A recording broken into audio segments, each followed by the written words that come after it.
మనం రూపాయిగా పిలువబడే కాయిన్కు పెద్ద చరిత్రే ఉందని మీకు తెలుసా? అయితే తెలుసుకుందాం రండి. కేవలం 15 సంవత్సరాల క్రితమే మన దేశం వద్ద ఇప్పటి రూపాయి చిహ్నం లేదు. అప్పటి వరకు మనం కరెన్సీకి రూ లేదా రూపీస్ అనే పదాలనే ఉపయోగించేవాళ్ళం.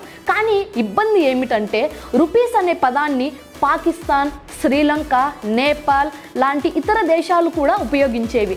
దీంతో అంతర్జాతీయంగా అస్పష్టత అనేదే ఏర్పడింది. అందుకే 2010లో భారతదేశం ఒక ప్రత్యేకమైన రూపాయి చిహ్నాన్ని రూపొందించాలని నిర్ణయించుకుంది.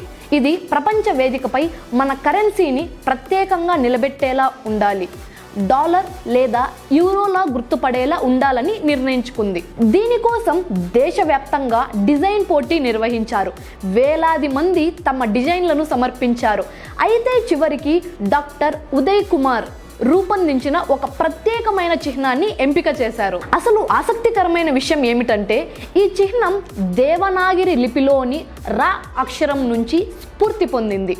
అదే సమయంలో ఇది రోమన్ అక్షరమైన ఆర్ రూపును కూడా కొంతవరకు ప్రతిబింబిస్తుంది.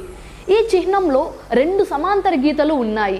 ఇవి మన జాతీయ పతాకాన్ని సూచిస్తాయి. అలాగే భారత ఆర్థిక వ్యవస్థలోని స్థిరత్వం మరియు సమతుల్యతను కూడా సూచిస్తాయి. కాబట్టి తదుపరిసారి మీరు ఆ రూపాయి చిహ్నాన్ని చూసినప్పుడు అది ఒక సాధారణ గుర్తు కంటే చాలా గొప్ప అర్థం కలిగినదని మీరు ఒకసారి గుర్తుంచుకోవాలి.